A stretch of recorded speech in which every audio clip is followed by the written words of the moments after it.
Welcome to Journey Unto You. My name is Lorraine, and I am your host. I am privileged to be here with you. And on this platform, we will explore all things autism and other subjects and needs within the community. I have shared my own personal journey and how it all began. I do hope to encourage you, strengthen, build you up, and even maybe get some questions answered. This platform is for anyone who has had autism on their path. So get comfortable, take a deep breath, and just listen in. There is hope.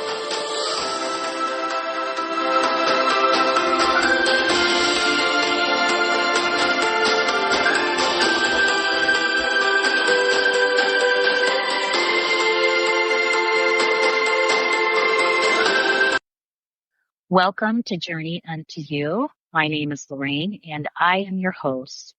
And on today's episode, I'm super excited to bring on my oldest daughter, Gracie. I thought that it would be a wonderful opportunity to share this experience of having a special needs sibling through the eyes of another sibling who does not have special needs. And my daughter is the oldest, so it is coming from a perspective from a sibling who is the oldest and older than her brother who is on the spectrum. But I think that it's so important for us to see different lenses and how that might affect us. And I think sometimes as parents, we don't always know how our child experienced the things that they experienced or what they thought or how certain things made them feel. So I wanted to see if Gracie would agree to come on the podcast and share her part of this journey. And she, of course, humbly agreed. And I'm so excited to have her on. So with that, hello, Gracie. Hello, Mother. And might I add too that Gracie and I are in different states right now. So we brought our schedules together and here we are. So without further ado, I'd like to give Gracie the floor. But Grace, as we start, I think it might be a good idea to start from the very beginning for you, kind of like how I did. I started with the very first thing that I could remember to share with everybody. But can you think of what the first memory, even before, it might even be before we knew that Roman was on the spectrum, but if you can think of a first memory, anything that stands out, maybe we could start there and just go from there. Yeah. What I recall as the earliest memory being around him was when I was only a couple years old, maybe even a little older, and he was nonverbal. And I could tell that it was a little different. But since we were only a year and a half, 2 years apart, it seemed very normal for me to be around someone who's nonverbal. And I didn't quite understand what autistic meant yet. I just knew that he was a little different. So I would say that would be the first milestone there, was noticing, oh, hey, my brother's a little different than myself and other kids that I'm around. Yeah, exactly. Now, when we actually found out that he was autistic, you were probably a little bit older than two, because I was actually pregnant with your other brother. So you would have been probably about, let me see, maybe 4 going on 5, because you and Roman are 2 years apart. So yeah, I think that sounds about right. So your first memory was noticing something was a little different. How do you feel in those younger years? So a lot of things come back to me when you say that. The house that we lived in, and at that time we lived in Portland, Oregon.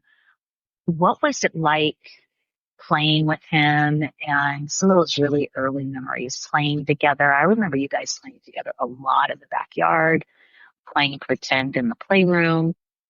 Do you remember those kinds of memories? Very vaguely do I remember. I do remember at one point we had a trampoline. That was, of course, later on, but it's the same house and whatnot. And so we would have the trampoline. I do remember bits and pieces of us playing as siblings, but it was so long ago that I can't quite pinpoint specific instances. But I do remember that he had these green sunglasses that he loved, and eventually he grew out of them. Yes, I remember. Wearing them. They did that at the early intervention group. They broke that habit off because he was pretty tied to those green glasses. That's funny. That was the Mr. Potato Head glasses. Yes, I do recall. That's right. So I know we're getting a little feedback here, so we'll just continue to be patient with each other here. So when you remembered that something was different and he was nonverbal, what do you think your next memory might be of him? The learning program that he was enrolled in, I remember it was a special school of some sort. It was a completely different school from what I was. We did homeschool for a minute, but then eventually I went to an elementary school for a short period, and I just remember that school was very different from what he was doing because he was nonverbal. They had learning cards for him with certain pictures on there, and I could tell that was different, but accepted that was going to be the deal for him because he was going to be learning things a lot differently from me. Yeah, that is true. And I did put you in a school for I think it was only for maybe 3 weeks. That's how short that was. Yeah, and then we did start our homeschooling journey at that point. But yeah, you're right. He did go to a reintervention at Portland, Oregon, and that was a wonderful start for him. They were very kind to our family, and he learned how to talk there, and they did really well with him. And you were very tolerant of Roman's presence, even. You guys would be outside playing, and there would be other little kids playing, and Roman just followed the crew outside. And you were real good about it. At least I never saw you be unkind to him ever, to either one of your brothers, in fact. Oh, no, of course not. And like I had said in the beginning, I didn't think anything different. I knew that he was a little different, but that was what I was used to. And I think the other kids understood that too.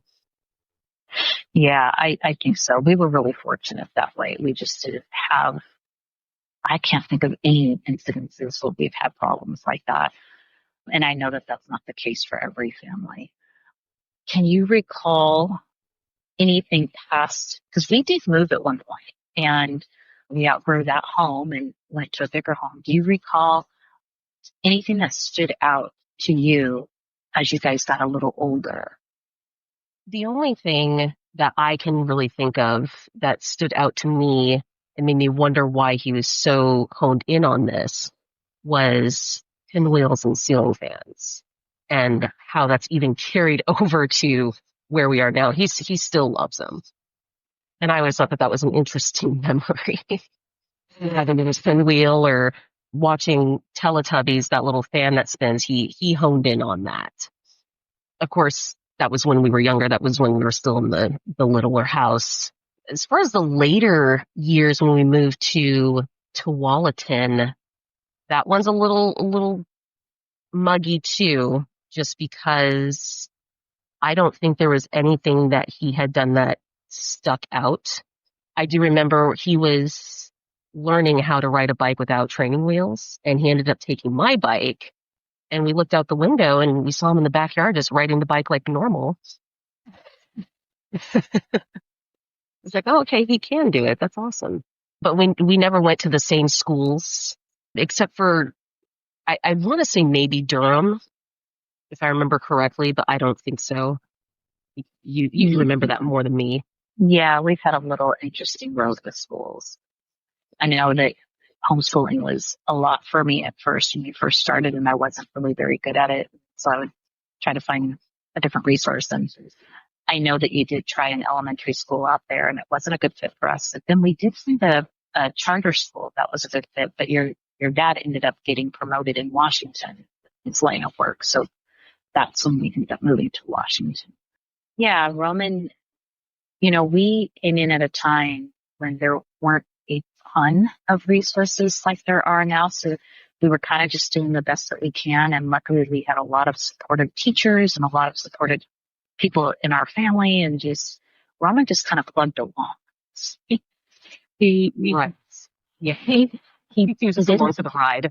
yeah, and he didn't have any behaviors. He was pretty easy to deal with. He just needed a lot of support and just patience, but he didn't have any behaviors until we moved to Washington.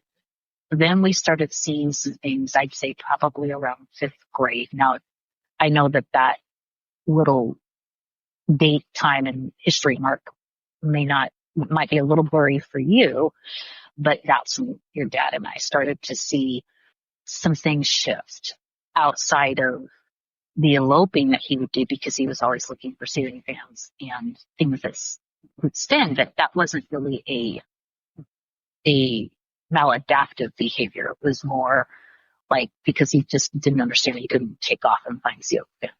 But he started showing just some inappropriate things at the intervention school, or the school and the intervention program that we had him at where we lived. And I'm trying to be careful not to use names of schools and things if you don't want to call anybody out.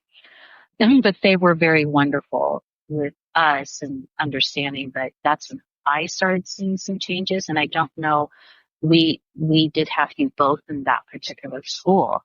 And I know that that's the year that I pulled you out and we really got busy on homeschooling. And then we kind of had a homeschooling career after that.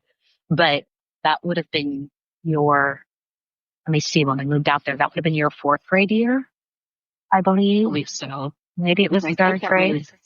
I think it was third grade was my third grade. That was the charter school back in Oregon. Oh, okay. Okay. Yes. Okay. So it was the fourth grade. Yeah. So can you think of anything when we first moved to Washington and the neighborhood we lived in, without disclosing location? Can you think of anything during that time that stood out to you with your road on being an older sibling with him? I think at first, I believe it was just the same thing where he was just along for the ride. We had some childhood friends in the neighborhood as well, so that made it easier for him to feel more comfortable, and they were comfortable with him. Nothing out of the ordinary stuck out. And I think even around that time, I don't think he took off a lot as far as I can remember. But that was the autism piece, taking off and looking for ceiling fans and whatnot. I think the shift occurred that same year when the divorce happened.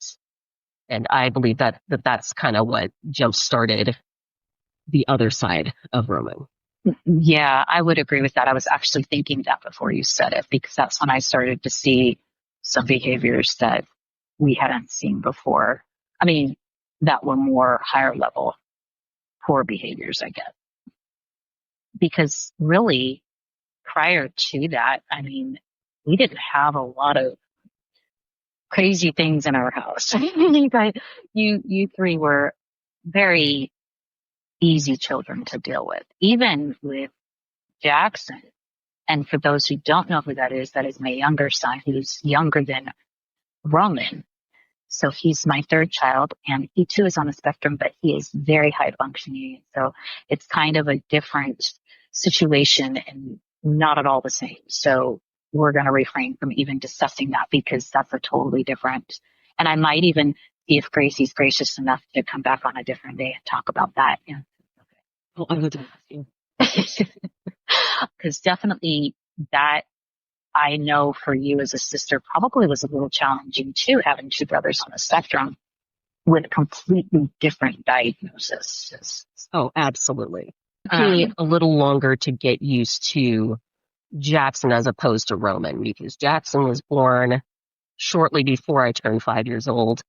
And eventually over the years, like when we moved towards Tualatin, Roman and Jackson hung out more than Roman and I would, which is interesting because they are on opposite sides of the spectrum, but they got along pretty well. And so they eventually started being around each other more as opposed to me and Roman or me and Jackson. But all three of us would play. We still had, we had the trampoline, we had our bikes, but it was mostly the two of them that would stick together even after we moved to Washington as well.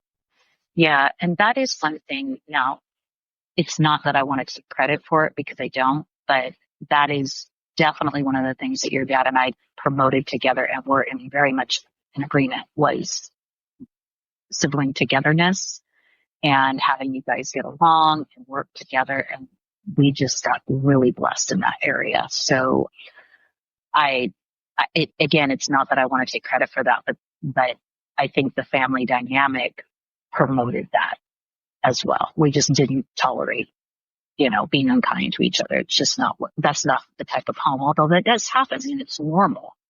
We try to really make sure that you guys were friends. Right. And I still stand on that philosophy. Yeah. So again, without really talking a whole lot about Jackson's situation, was there a moment though where you were like, oh wow, I have two special needs siblings? Okay. Because you never really vocalized that to me. I don't know that you and I had any huge conversations about that. I feel like it was just our lives and it just was what it was. That I don't want to assume anything. So I just kind of want to give you the floor on that. What are your thoughts? I think I'm kind of on the same page with Roman where I was just along for the ride. I understood that they were different. And I think, like I said, it took a little bit longer to understand Jackson's situation because he was sort of different from Roman. But other than that, I was just along for the ride. I don't think I'd ever dealt with, friends making fun of him or anything like that, or either of them. I don't think that was ever really an issue where I felt embarrassed or ashamed or anything like that. I was just along for the ride. And if he wants to watch 10 videos of ceiling fans or if he wants to wander around the house in his own little world, that was just so normal to me. He would do that even when we still lived in Oregon. So that was just his thing. I guess for me, it's more of I have to realize sometimes, even nowadays, like, oh, other people are not used to this. Whereas it's so normal for me. So I have to explain, yeah, he has autism. This is what he does. There was an incident, or I guess not incident, about 4 or 5 years ago where we were at our dad's and he was doing his pacing. Now we have downstairs neighbors and she had a newborn. And because of his pacing, it was waking up the baby. And I don't think she understood. She ended up coming to the door and saying, there's a gym over here. Can you send him over there? And I was like, I actually can't. I can, but this is his routine. If I stop his routine, it's going to be a disruption for him. And so trying to explain that to her, because it seems like she's just not used to being around someone who has autism. And so explaining that, but it felt so normal to me. So it's more of an adjustment when I realize, oh, someone else isn't getting it. So let me break it down for them. This is what he does. This is why he does it. And this is every day. Yeah, you know what? Now that you mentioned that, I actually vaguely remember that. I remember the waking the baby piece, and to this day he still faces. And I know that some of his housemates have not been able to deal with that, but have learned to all get along.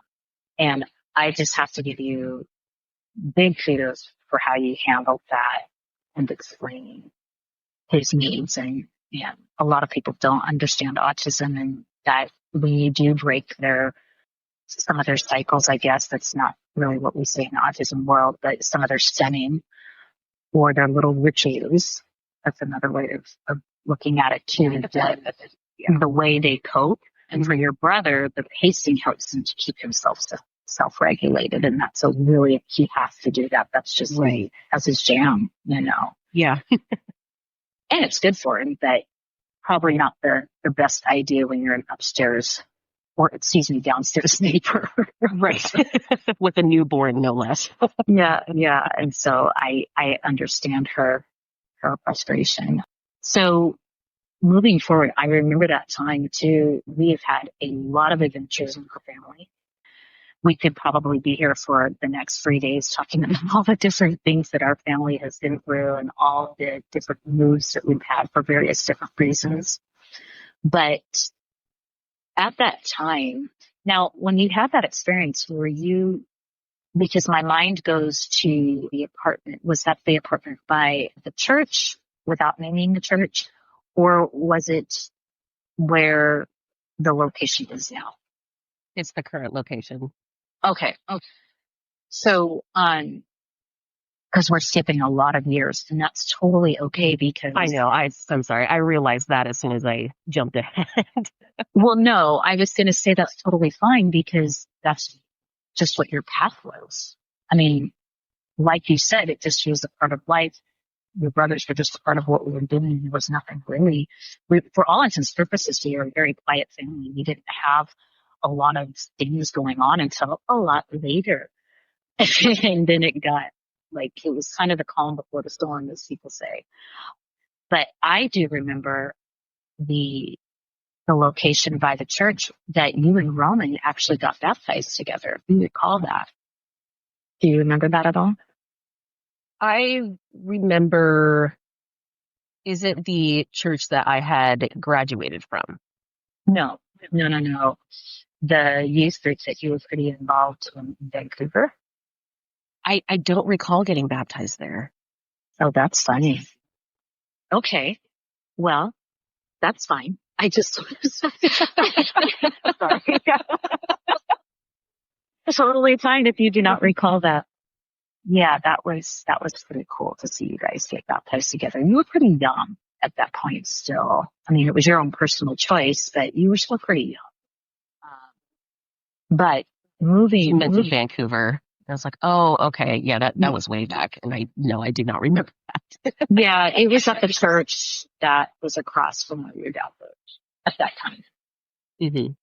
So, at any rate, so let's go a little further. So, we were still living in Salmon Creek, Mm-hmm. and is it fair to say that that's when you started noticing things that were kind of getting pretty hard to deal with? Yes. Yeah, Can you that give is us the time period where it started to go a bit downhill. Mhm, mhm, And I would say it was around the divorce time. mhm, Um, mhm. the very first incident after the divorce took place, one of the first instances that I remember, although I don't remember all the details because I wasn't there, was when he started acting out in the school that he was in. Yes. And Mhm, they handled that a little differently because he's not normal functioning. And it's not just the autism piece. There's something else going on there. mhm. And I remember that being kind of a big deal. And like I said, I don't remember the details of that, but it felt very strange to me being like, okay, well, why is he doing this? But at the same time, I was also dealing with the divorce issue. Mhm, And so I think it's easy to kind of block other things out because of what I was dealing with emotionally and mentally. mhm, mhm. Because that was around at the time. So that was about fourth grade for me. That was around the time where I was having little issues with the friend group that I had developed there. And this was towards the end of the year. And I wasn't handling the divorce very well to the point where I ended up telling my teacher, hey, I, I want to die. And so I was put into counseling for that. And so as far as focusing on Roman, I just wasn't doing that at that time. I think once we had moved out of that house, it started to become a bigger deal as far as the outbursts from him. That didn't start becoming a big deal until we moved into the townhome shortly after that. Yeah, I would agree. You mean before the Fruit Valley area? Yes, yeah, this is Okay. before, yeah, we're still in Salmon Creek. Yeah, yeah. I know we've had a lot of changes in those earlier, well, mid to post years. But We kind of moved everywhere.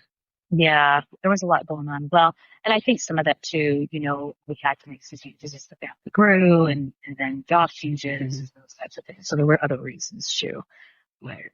But having said that, I think it's really, as much as we don't like to talk about painful things like a divorce, because I know that's been very hard for our family. Even now, it's still something that, I think all of us carry some scars. Right. It doesn't necessarily mean that they're wounds, but I would definitely say scars for sure. And I think it is fair to say that there could be still some wounds from that, which we know biblically why the Lord doesn't want us getting divorces, right? Because of these types of things that we have to deal with. But having said that, I think that, because of the nature of the situation, I think that, your dad and I did try to work together to make sure that you guys were taken care of and that our relationship has always been pretty copacetic. I mean, even now, I think that we still try to do what we need to do, even though you guys are all adults. Right. But I think it's important for us to kind of touch on it a little bit because the autism piece, because we all know that children do get affected by divorce. Even if the reasons for the divorce were good, right? And the children are like, oh man, I'm so glad mom and dad are not together because that was not good for us. And there are instances where it's like that, right? But I think that in our case, you know, that autism piece, I don't know that parents really think about how that affects their child with autism who really cannot verbalize fully. It's already hard enough for a child who has atypical developing style, let alone what a lot of people like to say a neurodivergent, which I don't like that word, but for the sake of this conversation, I'm going to use it. You know, a child who is on the spectrum and has these needs and processing. And so it's really good for parents, even though we don't really like to talk about it much and still, is a sore spot for all of us who were affected by that. That's the raw stuff that other people need to hear because I would say as a parent, and you can tell me as a sister or a sibling, I would say that, when you have a family dynamic, especially with special needs, if you can work the marriage out in any kind of way, even if it means for a time that you have to like kind of be roommates, because that's the best it's going to get at that moment for whatever the reasons are, to not divorce and stick it through as best as you can and get the help you need. I would really encourage people to do that, especially, and even I don't want to say especially with special needs, but yes, at the same token, I do want to say two things can be true at once. So I do think that I'm glad you brought it up about the divorce because it is painful for even children on the spectrum who cannot verbalize exactly how they feel. So I do believe that a lot of the behaviors did come because he could not express how he felt. And I'm not making excuses for it. I'm just sort of putting out the function for the behaviors of why it was happening. So would you say that that's fair to say? I would think so. Yeah, because his brain is wired very differently, and it requires a lot of patience and understanding when living with someone like that. I would say it is a little hard for me to kind of, because you say it takes a lot of patience and grace, but at the same time, with him, it was more than just autism. He was diagnosed with something else, if I remember correctly. 100%. So with it's a little hard because there is that extra piece in there because of how violent he got and how at some point I resented being around him because I felt like I was constantly looking over my shoulder because my space was being invaded. And it was very frustrating because I don't think any of us knew at the time that it started to really go downhill that it was connected to the divorce. Or at least I didn't. I didn't make that connection until way later on. So as far as the divorce piece, I would say that working through that for the sake of him, I think he could have benefited from that because that was a shift, a change in his life that he was not mentally prepared for. It just happened. And of course, you and Dad would discuss with the boys and I kind of how this is going to go down, but it was a shift that he didn't want. I mean, none of us wanted it, but it was a shift that he didn't want, but it happened anyway. So yeah, 100%. I think we had a little bit of a little blurb going there when I said that, but 100%. But to your point, Gracie, yes, he had some other mental health diagnosis that had nothing to do with the divorce. So who's to say, had we not gotten a divorce, what that would have looked like with those mental health pieces, in the wings, right? Because that became the crust of a lot of his violence as well. Let me ask you this. Do you recall the very first time that let me stop right there because let me give just a little bit of backstory before I ask you this question. So your dad and I were already looking for resources to try to get help. I can't recall at that time if we were getting respite care yet or not. I don't believe so because I think he was only 12 or 13 at the time. But we were seeking we were very frustrated and didn't know we didn't understand some of the mental health components. We had a huge team of people working with this, but we still weren't making a lot of headway. And so do you recall, because we were given a certain script, and I did tell this in maybe the first episode or the second episode, that we were told, your dad and I, that they really couldn't help us unless somebody actually got hurt in the house. And do you recall that day at all when Roman was coming at me and you got in front of me and he punched you in the mouth? Do you remember that? Oh, absolutely. Yeah. That is a core memory because of how extreme the situation was. Because you were pregnant with Bo. I believe Natalie was in the living room when this occurred as well. So getting her to safety was a priority. And yes, I do recall having to get in between the two of you. And what was crazy about the whole situation was because he was upset about something not even related to the divorce or anything like that. I think it was something so small that turned into this big thing and then started getting upset with you. So yeah, it was a very violent situation because I got in between the two of you. He headbutted me. I had braces at the time, so that was not fun. That hurt quite a bit. And then we ended up having to basically restrain him. The two of us had to basically get on top of him until, I don't know if it was Dad first or the police first. I don't remember that piece of it. Well, let me just stop you right there because when you and I got on him, I told that story too, actually, and that was later. I know some of the memories can get a little foggy because I had to process some of the events too. That was Tri-City days, which was a little bit later. The day that you're referring to, I was still pregnant and I was doing everything I could to protect my stomach. And your dad was at work and he came to the house after I called him and told him that he had hurt you. That was still in Salmon Creek in the town hall. I know it's kind of hard. Like I've had a few memories where I'm like, well, wait a minute.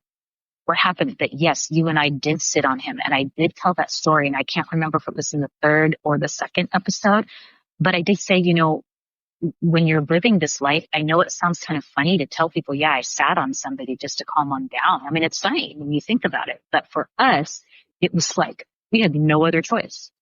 He was 6 foot something, towering over both of us by that time, that particular incident that you're speaking of. But yes, to come back to the first time that he actually hit you, you did have braces on. And so that gave us the grounds that we needed to remove him that day. And it was a horrid, horrid day. And I did talk about that. And I don't know if you remember how horrible it was when the police came and had to go through all the protocol, but we could not have him hurting you. It just was an absolute no-go. Yeah, it's one of those things where it's obviously not a normal situation. And so having to adjust to that, which is ironic because his behavior growing up was so normal to me. And then coming into this situation where it's just not normal all around, it it's definitely a memory that has stuck with me. Obviously, I'm mixing some incidences up, but Totally okay. it just went downhill from there.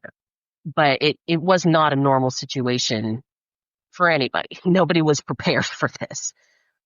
And it was hard for me to kind of comprehend. Obviously, I wasn't having any panic attacks or anything like that. But at that point on, especially since it only got worse even after we got to the Tri-Cities and coming back and back to the Mill Creek area, I felt like I had to start looking over my shoulder because there were some certain points where my bedroom was next to his. And so it's like, okay, is he going to come in and get upset with me? Are we going to have to fight again? It's not on my to-do list to fight my own brother, you know? So it that first incident came as a shock to me and trying to process that. And I didn't feel I wasn't necessarily in fear, but I also didn't feel safe either. That's totally fair. Yeah. I think a lot of our journey after that, a lot of the moves, because if you do recall, maybe you don't recall this, but we did move to the Tri-Cities because of resources for autism, and come to find out that was not the best move for that particular thing. It was great because you got to go to school there, and that was nice for that piece, but it, it was a mess. It was a real mess. And so in that house in the Tri-Cities, that's where you and I sat on him. And I know it's hard for people to really visualize kind of what we were dealing with. Was he doing the same kinds of behaviors before we moved to the Tri-Cities at the dad's house? Because I do not recall that part. He knew not to act up if dad was around. Which goes to my point. I tell parents this all the time. And in fact, I was just talking with somebody today about one of their family members whose little one is on the spectrum, and even the ones that are nonverbal. I cannot stress this enough. They absolutely do know better. And I think we live in a culture where people are afraid to discipline. They're afraid to set limits. They're afraid to say no. They're afraid to be firm. It's just all fear-based parenting, and just let their child be who they are, when in fact, they still do need to, they still do need to have boundaries, and they should not be allowed to do certain behaviors because, oh, I have special needs. You're not doing the child any justices, and you're not doing society any. And in Roman's case, I know your dad and I saw him getting bigger and bigger. He's a very tall guy, as we all know. He's taller than everybody. Yeah, he's taller than everybody. And the component of being a Black male. So your dad and I were very concerned about the safety of others. And I know in Tri-Cities it did become another issue. That was a whole nother, that would have to be a whole nother chapter in this podcast for us to even discuss that, because that was a lot for all of us. That is the time that even I sat on him, and that was just the final, because he came in and out of our home off and on with visits, and they were trying very hard to support us so that we could keep him in the home. But I think we weren't quite aware of the level of mental health issues we were dealing with at that time, either myself or your dad. We knew we were dealing with something, but I don't think we understood it completely, because again, not the same resources as there are now. So your dad was very good though about coming to get him, even though it was a little bit of a trouble, and, still going to all the meetings, and your dad was very involved in that. But I don't think that you were always so easy to deal with, if I can use those words, and always just did what your dad and I told you to do. Gracie, you need to do this. And you'd say, okay, and just follow all the protocols. And I think you're right. I mean, your dad, I think at one point we thought maybe it was just because he was firmer and all those things. And your dad is firmer than myself, but I didn't mean to kind of go off. I rabbit trailed just a little bit, but I really want for parents to understand that, yes, they do in fact know better. And yes, they still do need some type of discipline, whatever that discipline is. It could be privilege taking or, whatever. Yes, they do get it. And so my former spouse was quite a bit firmer and still is, with the boys because that's what's needed. Right. He's a male on top of that too. So going back to Salmon Creek when it was just you, me, and Natalie, I don't know what Jackson was doing. He might have been playing with the neighbors, but it's two girls and then a woman versus this growing male who at this point I think he was starting to get taller than the both of us. Oh yeah. So it's easier to pit his chances against both of us versus Dad, who all he needs to do is just walk in and be like, try it. Try it with me. Yeah. Your dad did not play games, and I had to let your dad be the dad because I do think that a lot of people don't understand that males, to some degree, don't always need that firmness, but yet they need that tone of the male presence. And there's a reason why there's male and female, and we just simply cannot deny that. And I would say that that presence with your dad still remains the same with both of the boys, even though they're adults. I think that made it all the more frustrating as well when he would act out because at this point, the divorce had happened. So Dad had moved out. He has his own place. So he's not around enough, which then gives Roman the open door to act up and get frustrated at something that happened 20 minutes ago or 20 days ago and start to get violent because he knows that he will have a better chance doing that because there's not a male figure in the room saying, hey, cut it out. So at this point, it became very frustrating, even after we had moved closer to Dad, because Dad had to work. So he's gone all day. And with Roman, I don't remember when we moved to Mill Creek, I don't remember what his schooling was looking like, but he was in the apartment with us for the majority of Mill Creek. Yeah, he went back and forth between your dad and I, and that's when we had a lot of wraparound services. We had a lot of people working with us. And again, I think that's when we were starting to really see the mental health pieces. And I also shared in some previous episodes that you had become his personal care provider. The state of Washington at that time allowed for family members to be personal care providers because we did have personal care providers coming in and out that, I think it was a little too challenging for him with his behaviors. And I understand that. Being on the provider side now and dealing with high maladaptive behaviors can be very frustrating on a daily basis. And so your mom got the bright idea to see if maybe we could have you be his care provider and you would earn income, just like being a provider.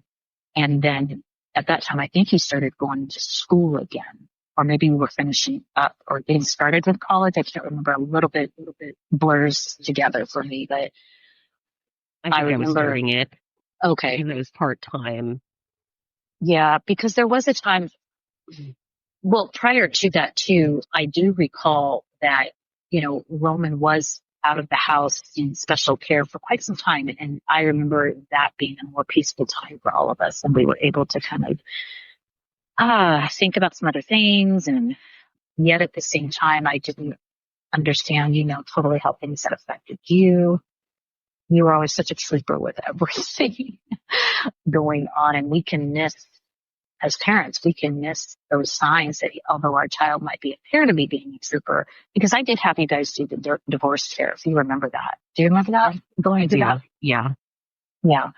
I was trying everything I could to make sure that I wasn't just dropping you off on the street and saying, hey, this is what it looks like. Get over it, Right. And I don't think your dad wanted that either. But circling back around to you becoming his care provider, do you want to kind of share what that was like for you? Because you did do the care providing majority of the time at your dad's house. I did. I do believe they still have that program, at least here in the state of Washington. I've mentioned my experience a little bit with a coworker who's taking care of her mom, and she was looking into the exact same program that I had done. So I kind of shared a little bit that I had done the same thing. Mm-hmm. Yeah, As far as my experience with it, how do I want to word this? I don't want to say rock in a hard place. That's not the term I want. But it was I guess a 50-50 experience because I was the sibling as well as the care provider. And at this point, I ultimately didn't like being around him a lot because of a lot of the damage that he had caused. Now, before I continue, because this is where it gets a little foggy, was I care providing for him before or after we moved to the Tri-Cities and then came back? Do you remember? yes, sorry. Yes, it was after Tri-Cities because your dad moved us back to where he was in Mill Creek because he had gotten that job. And That's right. Okay. doing Roman by myself was not, no, was not happening, even though we had all those services. So it was at the location where your dad's at now. Right. Okay. Okay. Just wanted to make sure. But my experience working with him as a sibling and as a care provider was a little challenging at times because he wanted to be difficult. He didn't want to necessarily listen to me because I was the older sister. So that made certain tasks very difficult, and they would be the simplest, like feed your fish. That is very simple. It's putting 5 pellets in a bowl and being done with it. He didn't want to do that. He wanted his fish to die. I'm thinking, okay, well, let's not do that. And just bizarre behaviors that I had already gotten used to with him because of in Salmon Creek when I don't know if you had shared this, I believe you have, when he had killed all those baby birds and just thought that that was amusing for him. Now, fast forward, now we're talking about a goldfish and he wants to flush it down the toilet. And I'm thinking, why? So in my head, at this point, I'm getting a little tired of being around him because he doesn't want to cooperate and he wants special privileges, but he won't do the basic needs like brushing his teeth before we go to the store, putting on clean clothes, doing laundry, all these things that he knows how to do. He knows how to do them. It's not a matter of immobility or anything like that. He doesn't have that kind of disability. It's, he knows how to do the basic things, but he didn't want to do them. And I truly believe part of that was because I was the sibling. And so that made the job a little bit harder. And overall, it turned out to not be a very good experience for me. Of course, I wanted to, I love him absolutely. And I wanted to make sure that he was taken care of. I wasn't neglecting him in any sort of way. We would go to the store, we'd get groceries, make sure he's eating, might go, I think we had gone to the park a couple times. We would go to the gym across the way so then he can be active and whatnot. But when he would get upset about something, he would fixate on that, making the rest of my day a living hell. To the point where there was one day the two of you and Dad had to show up because he was starting to get physical. And I think he had broken a chair at one point, but he would only act right if he was getting some sort of reward. And for me, I was done with that at that point because why should you get a reward when you just had bad behavior the other day? At this point, I didn't want to accommodate that. And I believe that's why the job just wasn't for me as far as being his care provider, because now there's that emotional piece. It became too personal. Yeah, I do remember a little bit of that as well. And again, my hands were in so many pots at that time. But with us, our larger family, but yet everyone was so young. But let me say this too, that your dad and I were so grateful that you were there because we couldn't keep care providers because of his behavior. And he did, for all intents and purposes, actually do better with you, even though it probably didn't seem like it at that time. I do recall telling you, just don't tell him what to do. And I think your dad said the same thing. Just pretend like you're at your dad's house visiting. Nothing's happening Right. because he didn't like the element of being taken care of. And so there were, we're sitting here having this discussion, and there was a lot of layers to this that people really don't understand. The violence and the rigidity that people on the spectrum. Now, your other brother's not like this, but No, far from it. yeah, and but Roman was very rigid with behaviors, and it really did run the house. It really did, unintentionally.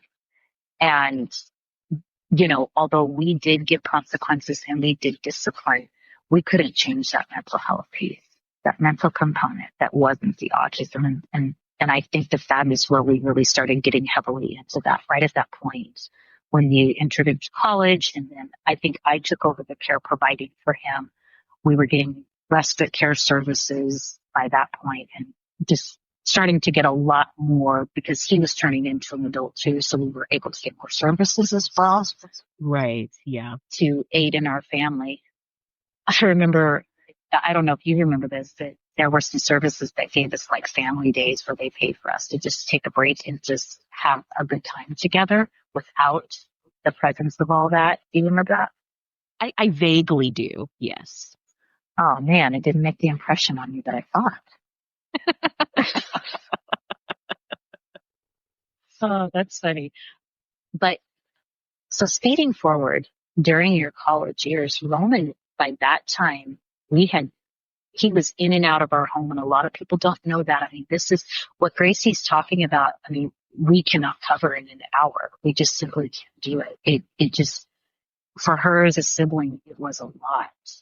Her disposition too had a lot to do, and this is what I'd like to share with everybody. Her disposition was she's a very calm person and really is a flexible type person and goes with the flow. So her personality and the way God made her actually was her strength through all this.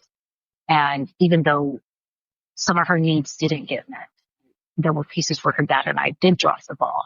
And there might have been times when we put more responsibility on her. We missed some things. Gracie has always been pretty easy to deal with for both of us and for everybody around her. So, and I know that not all families have that experience. And we were very fortunate to have Gracie be who she was. And through all this, she was going to college. She was doing so well in school. And there were friendships that she could have chosen that were better, but there were friendships that she had that were very good. And she had some great experiences with church youth group, and we were very proud of her. Even during this time, she was a part of the Young Marines and did very well in that program as well and excelled at that. And her dad and I mean, I don't think that there's been a day that we haven't been so proud of her. And she's just been a complete joy from the moment we found out we were pregnant with her.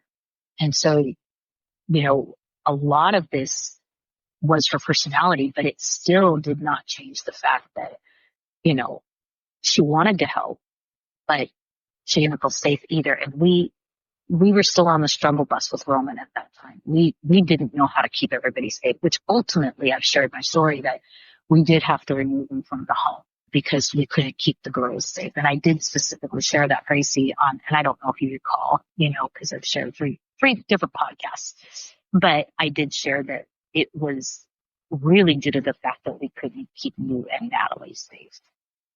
Absolutely. And even after Bo came onto the scene, his safety was important as well.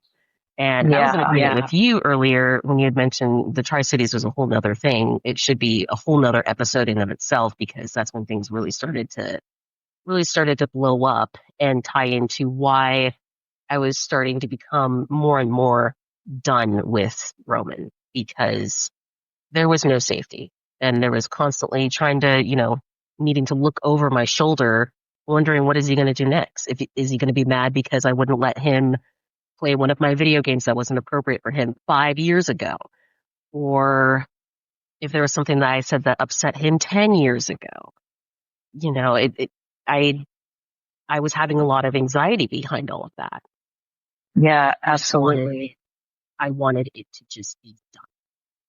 Yeah, as you're telling me that, I do recall, we lived in a pretty big apartment that had 4 bedrooms at one point. And I do remember him coming in and out of the home at that time. That is actually when I got the core labor for him, which really opened up doors for us to get some services that he needs now as an adult. So I remember him breaking things and just going into your room for no reason and causing problems. And it could be something that happened like 3 weeks ago. And, he struggled with that for many years after that. We had to actually, in fact, he's still in therapy behind that. He's gotten a lot better about perseverating on things that happened a long time ago. Now, when I talk to him, and I share with everybody there, I talk to him every 2 days, he might bring a memory up, but it's not in the same context. So, Right. so he might bring something up like, oh, do you remember that one Christmas, blah, blah, blah, as opposed to him bringing up a memory now where he's still kind of ticked off about it. And I remember him doing that, and he particularly picked on you the most. So, yeah, I remember that. I remember I had to stop playing music. I think I even showed that too, because it was a trigger for him. Everything was a trigger. We were not moving. I don't even know if we were surviving. It was pretty bad. It was pretty bad. It all blurred together. It made me wonder, oh, what's he going to be upset about today? Yeah. That I didn't even remember. Yeah. And I'm like, what are you even talking about this time? Now, do you recall? So this was in the more adult years, and do you remember what the incident was where, and this was kind of one of the last times that we even did any home visits for a long time. He was an adult. You were an adult. I think you were already done with college, but I'm not certain. So don't quote me. You can tell me if you were or not. But we were in the big house, and we had, and I'm speeding years up, but we lived in Marysville in Washington. And that too was due to that he had another work transfer. But do you recall the incident with your car and why that happened? Oh, yes. Every now and then I still get asked about why there's stuff going on with my car. So that is another core memory. Roman, you had left with the younger two, and it was me, Roman, and Jackson.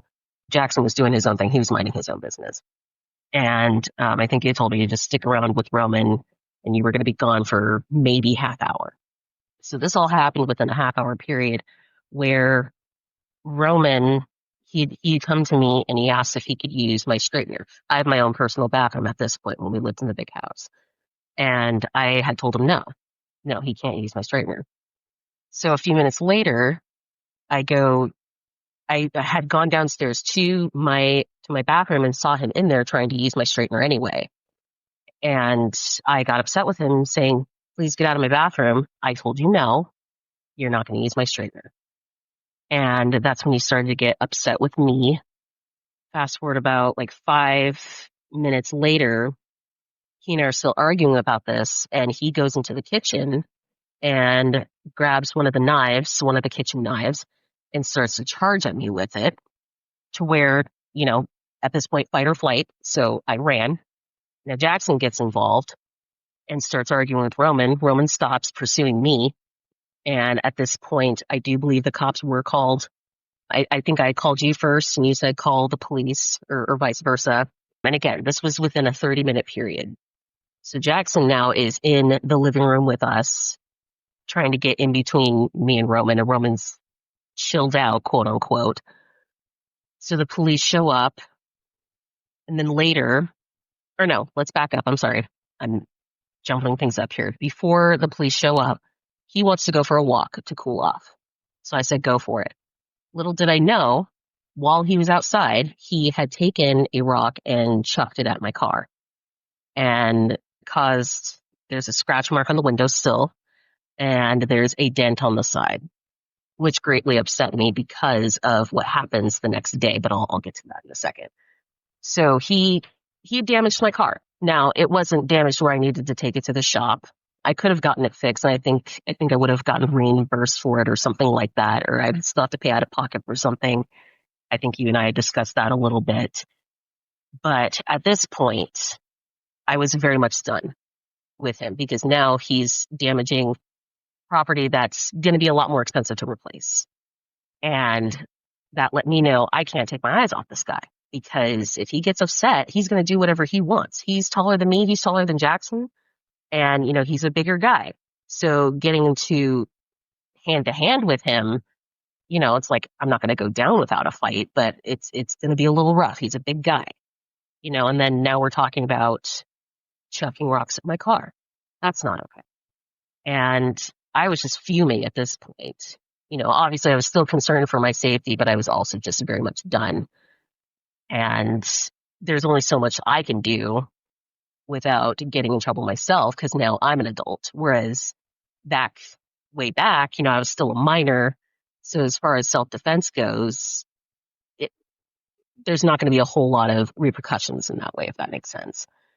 But what frustrated me the most about this incident wasn't so much the car, but I believe it was the next day. I don't think it was the same day. I think it was the next day. He had asked me if I would take him to get some food at Wendy's. And I was fuming because no, I do not want to do that for you. After what you just did to me yesterday, absolutely not.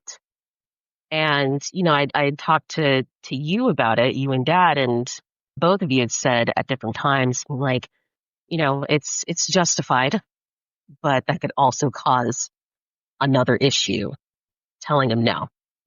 And so, I ended up just gritting my teeth and taking him so then it doesn't become a problem because in his mind, he doesn't understand why I'm upset with him, which makes it all the more upsetting. He's not comprehending that piece because of the mental disability. He's not understanding, oh, hey, I did this. And yeah, I'm sorry, but I'm also not understanding how this is causing grief and anger. And I was very much done at this point. I didn't want to deal with him anymore.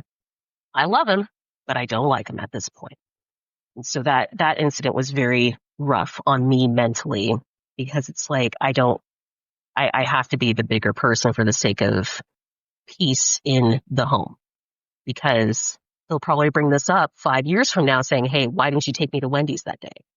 Which makes me want to yell at him because you threw a rock at my car, dude, and charged at me with a knife. Let's talk about that for a second. So all of that to say, forgiveness is one thing because eventually I did forgive him, but it is a lot harder to forget it and want to actually be around him, which is how I feel about it today. Not so much the car situation, but just all of it in general and how it's built up and gotten worse over the years. And like I said, the Tri-Cities is a whole nother ball game. And I don't resent him now, but I certainly don't like it. It's now at that point where, and I feel bad sometimes because now at this point, current time, he is now in a home up north. And you've told me more than once that he misses his family, which is understandable. You're on the other side of the world. Dad is doing his thing. Jackson can't drive. So it's really just up to me and Dad, and I don't want to go see him. And it's like, yeah, he misses his family, but he put himself there. And at the same time, he does not have the mental capacity to understand why. And so now, today, that's where I'm feeling with it. Because if it was just the autism piece, I feel like we'd be in a different world, so to speak. And some of those programs that we were in and out of, I feel like would have been a little bit more helpful if it had just been the autism piece. But with Roman, that's just not the case. 100%. Roman is it used to be. I would say that as he's getting older and starting to approach 30, as you are, there's been a lot of things that were I am tongue-tied right now, that had a lot to do with his hormones as well. And I didn't understand that piece until later too. Even though we've been pre-warned, I didn't understand the effects of children with autism. It is, especially with boys, some of them get very violent. And again, not making excuses, but you had a lot of choices that you had to make that were hard as a sibling that didn't seem fair. Even though you had the cognitive ability to understand that, nah, this isn't fair, but I get what my parents are saying. Because there were times when it did feel as if we were kind of giving in, but what we've learned to do was pick our battles. And Right. if it wasn't going to cause any harm, bleeding, deaths, why do we care? If it's going to keep the girls safe or everybody safe, who cares? We started kind of getting into that mode. And I kind of remember that conversation a little bit. But what I do recall about that situation with your car is that he kept telling you he didn't do it.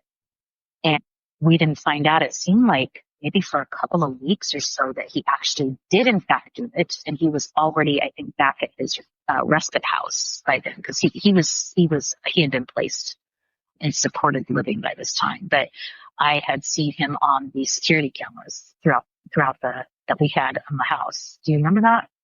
And I just happened to remember that's how you found out. And I Oh, okay. had to work that afternoon. Yeah. Fact, I think right before I had to leave. And I just remember driving to work being very upset about that. Yeah. I drew down the tapes and I went, let me see if this will show us the footage. And it did. And yeah. And for those who don't know my daughter, she's very frugal and needs to actually get a new car just to make light of yes, the situation. She's driven that car for quite a few years now and would love for her to decide to move on.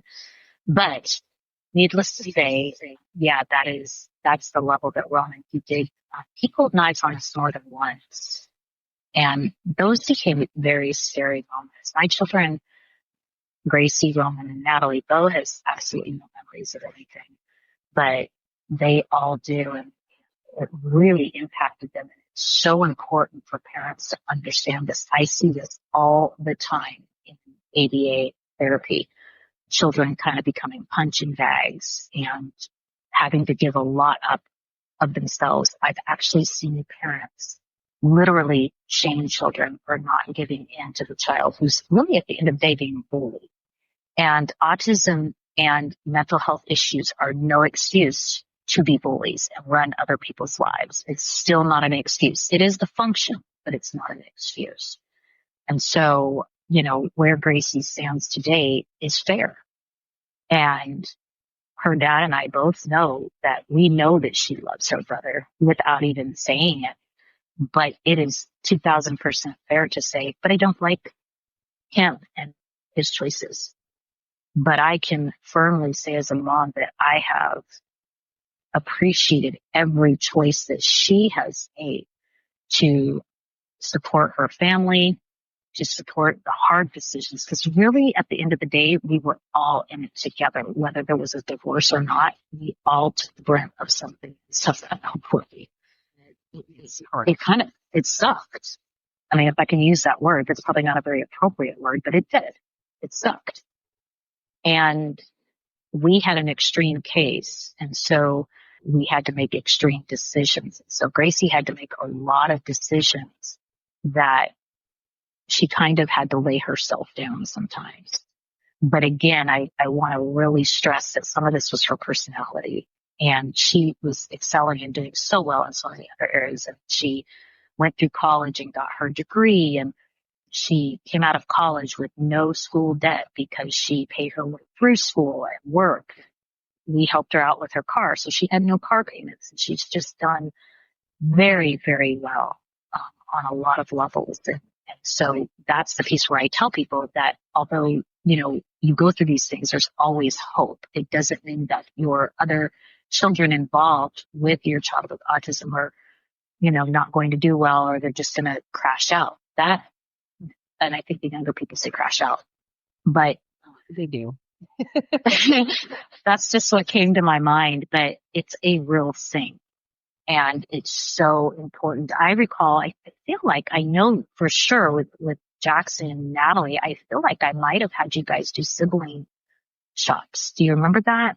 You were kind of on the tail end of that because you were a little bit older, but they'd have teen sibling shops and we would do family things and they would have family nights and do things with the teens. I think you were kind of starting to come out of that. So it was more Jackson, Natalie, and Bo. Do you remember that with the ARC? I think it was more the three of them. Okay. I myself do not remember participating. Okay, so it was probably uneventful.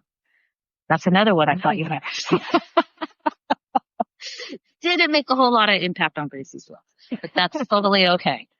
So, with that being said, so that we may need to do a part two, and if you're up for it, and maybe we can do one in a week or two where we can dive just a little bit more into sort of the kind of the, I feel like in a way that this discussion, we sort of just scratched the surface, if that makes sense.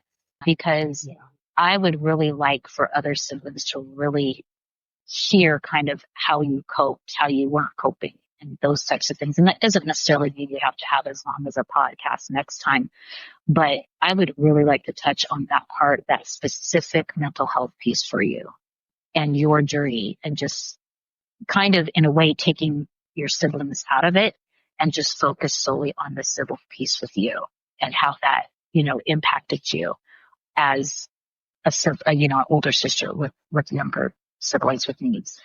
But as we close out this particular episode, what is like one thing you can think of though, even though we're kind of just scratching the surface a little bit, can you think of one takeaway as an older sister, as making those choices? Do you feel like it assisted in your character growth, or do you feel like it hindered some of your character growth, or both?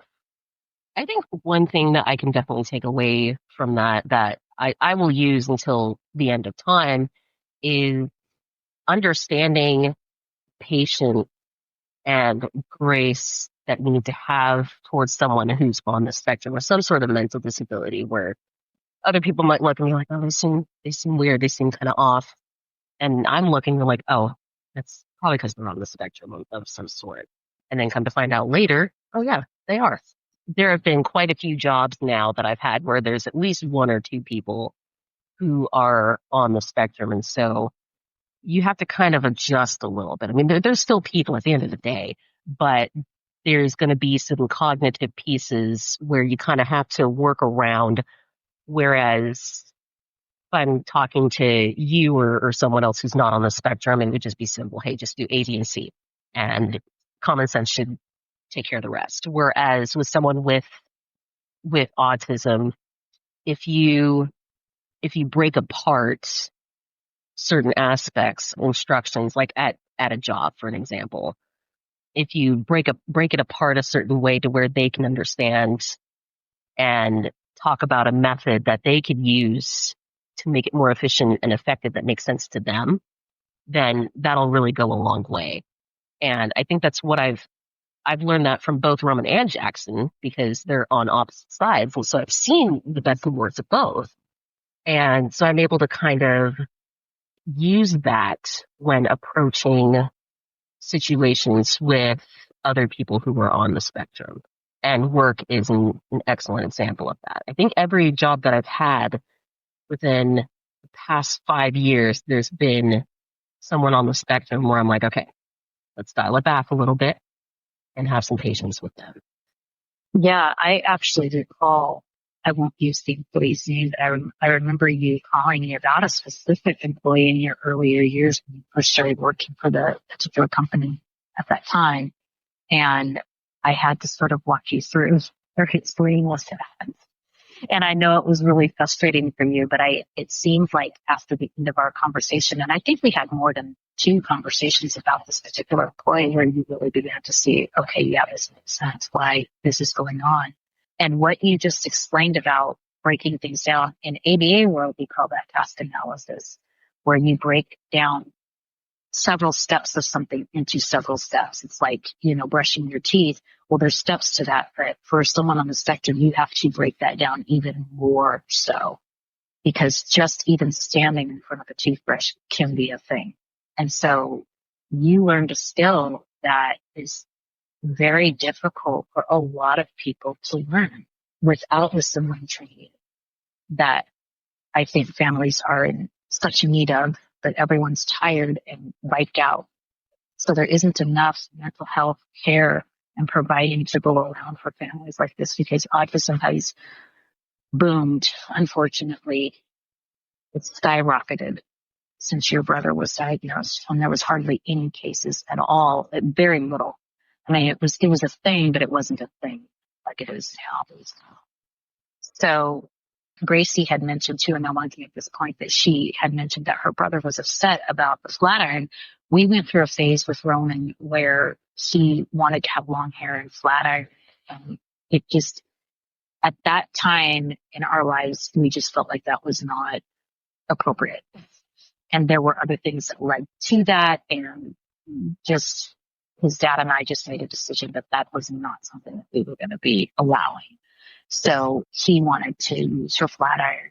And I already knew with dad that that was going to be an absolute no-go. And, you know, again, with children with autism, you do have to kind of fight your battles. One might be thinking, well, what's the big deal? He just wants to flat iron his hair. And I think we did let him do it a couple of times. But for us as mom and dad, we felt that that was not the right thing for our son.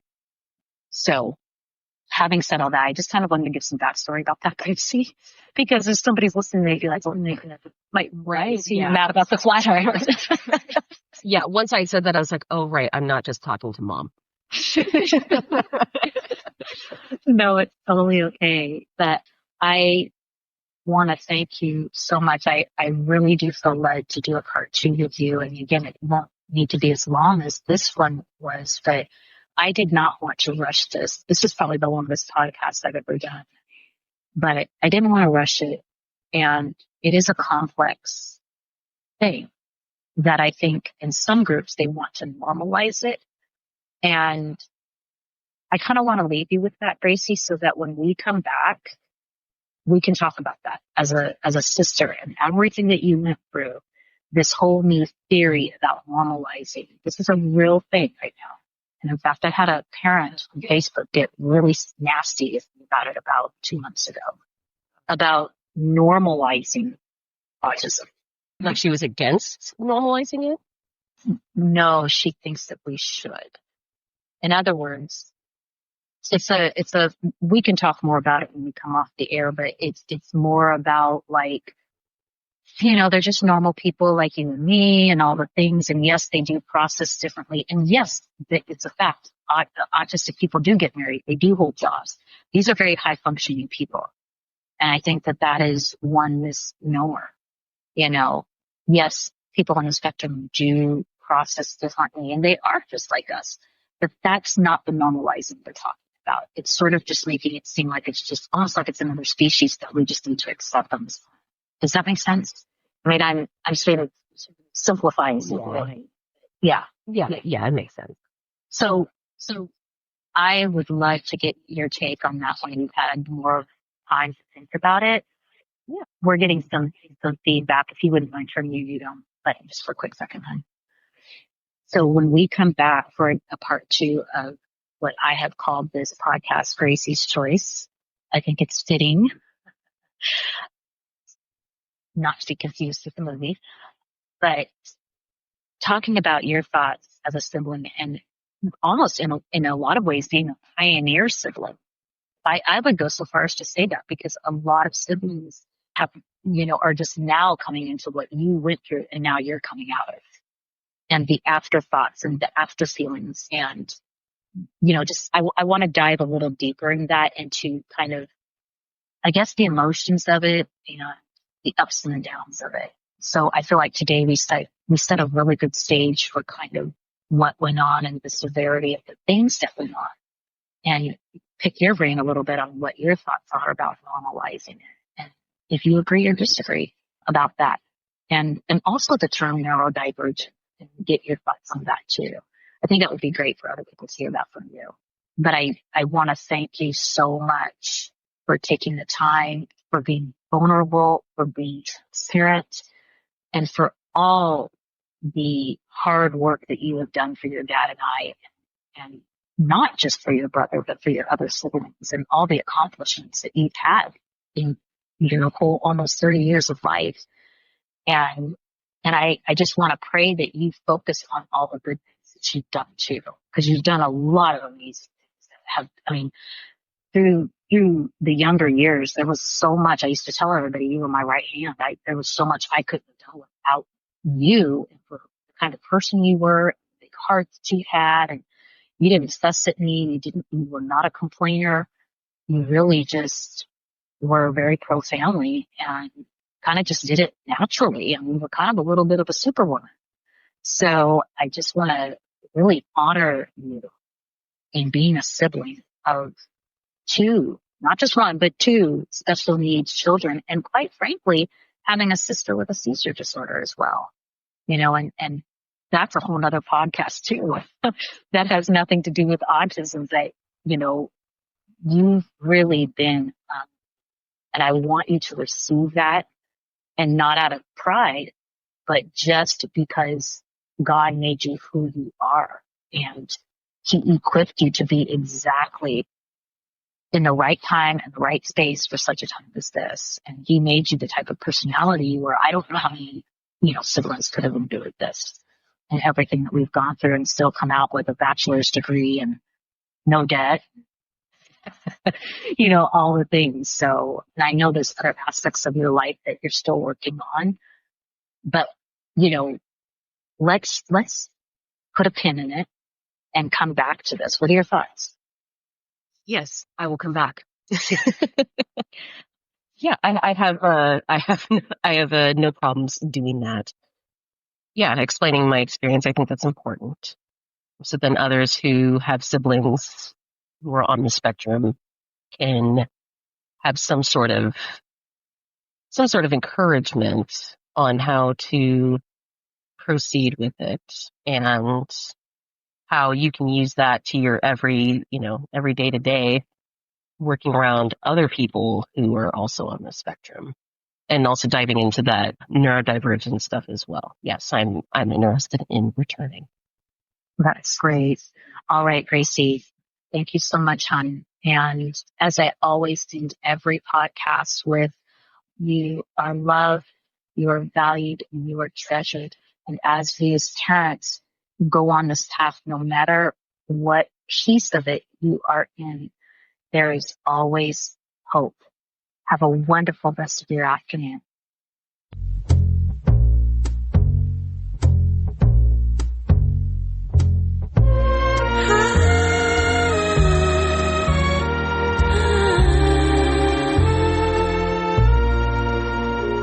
Now I've journeyed oh so far just to get right where you are, the root and the offspring of David, the bright and morning star.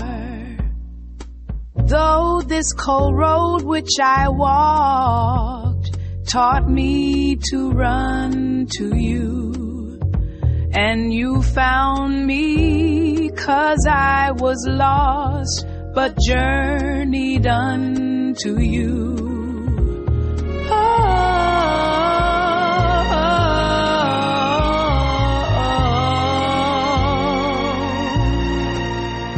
For all my battles you have fought, your word faithful and true.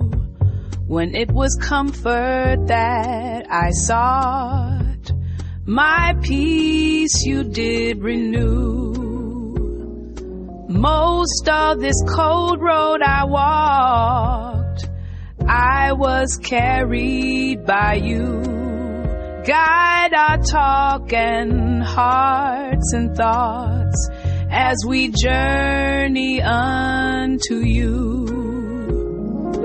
Jesus Christ, I thank you for all you brought me through. Help us to lead your children to journey unto you, and help us to lead all the children to journey unto you.